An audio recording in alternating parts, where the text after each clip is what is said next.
Hello అండి, welcome to easy cooks. ఈరోజు మనము బయట కొనే పని లేకుండా ఇంట్లోనే ఈజీగా స్నాక్ రెసిపీని కార బూందీని రెడీ చేసి చూపిస్తున్నాను, చూసేయండి. ముందుగా మనము ఒక బౌల్ తీసుకొని అందులోకి 1.5 కప్పు వరకు శనగపిండిని తీసుకున్నాను నేను ఇక్కడ. దీనిని ముందుగా ఒక జల్లెల్లోకి తీసుకొని జల్లించుకోవాలి. ఇలా జల్లించుకున్న తర్వాత దాంట్లోకి 1 టీ స్పూన్ వరకు రవ్వను వేసుకోండి, బొంబాయి రవ్వను వేసుకోండి. తర్వాత 1/2 స్పూన్ వరకు కారంను వేసుకున్నాను. తర్వాత 1 స్పూన్ వరకు సాల్ట్ని కూడా వేసుకోండి. అలాగే ఇందులోకి చిటికెడు పసుపును కూడా వేసుకోండి.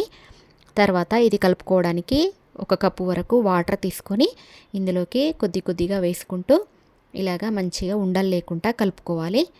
కొద్దిగా వాటర్ వేసుకోండి. అన్నీ ఒకసారి వేసుకుంటే ఉండలు కట్టేస్తుంది. చూసుకోండి ఒకసారి. ఇలాగా 1 కప్పు మీద 1/2 కప్పు వరకు వాటర్ పట్టినాయి నాకు ఇక్కడ.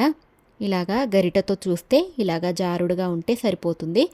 పిండి కన్సిస్టెన్సీ ఇలాగా ఉండాలి. తర్వాత డీప్ ఫ్రైకి ఆయిల్ పెట్టుకోవాలి. ఆయిల్ బాగా వేడైన తర్వాత ఒక చిల్లుల గరిటె తీసుకొని ఇందులోకి ఇలా గరిటెతో ఇలా వేసుకోవాలి. కొద్దిగా పిండిని తీసుకొని ఇలా వేసుకుంటే బూందీ మనకు రౌండ్గా వస్తుంది. ఇలాగా సరిపడేంత బూందీ పిండిని ఇలాగ వేసుకుంటే సరిపోతుంది. తర్వాత ఇది బాగా ఫ్రై అవ్వనివ్వాలి.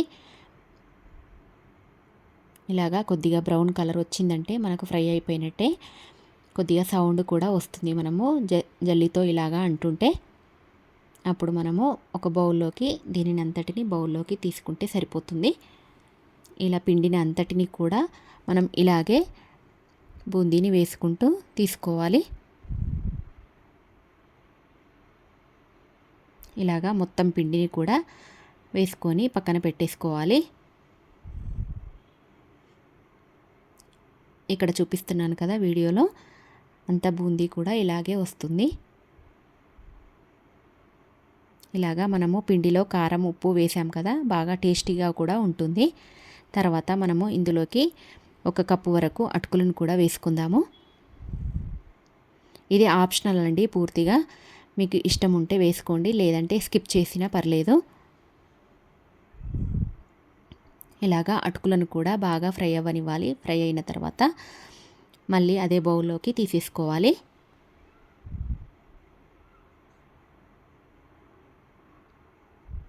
ఇలాగా అటుకులను కూడా వేయించిన తర్వాత 1 కప్పు వరకు పల్లీలను కూడా వేస్తున్నాను నేను ఇక్కడ. పల్లీలు కూడా బాగా ఫ్రై అవ్వనివ్వాలి. పల్లీలు కూడా ఫ్రై అయిన తర్వాత అందులోకే తీసుకోవాలి. మళ్ళీ ఇలాగా అన్నీ ఫ్రై చేసుకున్న తర్వాత కొద్దిగా కరివేపాకును కూడా తీసుకోవాలి. నేను ఇక్కడ కార్న్ను కూడా వేస్తున్నాను. మీ దగ్గర ఉంటే వేసుకోండి, లేదంటే స్కిప్ చేసుకోవచ్చు. ఇలాగా కార్న్ను కూడా వేసుకున్న తర్వాత ఇక్కడ ఒక 2 రెమ్మల వరకు కరివేపాకును కూడా వేయించుకోవాలి. ఇలా వేయించుకొని మళ్ళీ అదే బౌల్లోకి తీసుకోవాలి. ఇలా అంతటిని మొత్తంగా వేయించుకున్న తర్వాత దీంట్లోకి ఒక 5-6 వెల్లుల్లిపాయలని పొట్టు తీసుకొని ఇలా దంచుకొని ఇందులోకి వేసేసుకోవాలి. ఇలాగా వేసుకున్న తర్వాత దీంట్లోకి కొద్దిగా ఒక టీ స్పూన్ వరకు కారంను, అలాగే 1 టీ స్పూన్ వరకు సాల్ట్ను కూడా వేసుకొని, మనం కారం ఎక్కువ తినేది ఉంటే 1/2 స్పూన్ ఎక్కువ కూడా వేసుకోవచ్చు. మనం కారం ఉప్పును మన ఇష్టం ప్రకారంగా వేసుకొని రెడీ చేసుకోవచ్చు.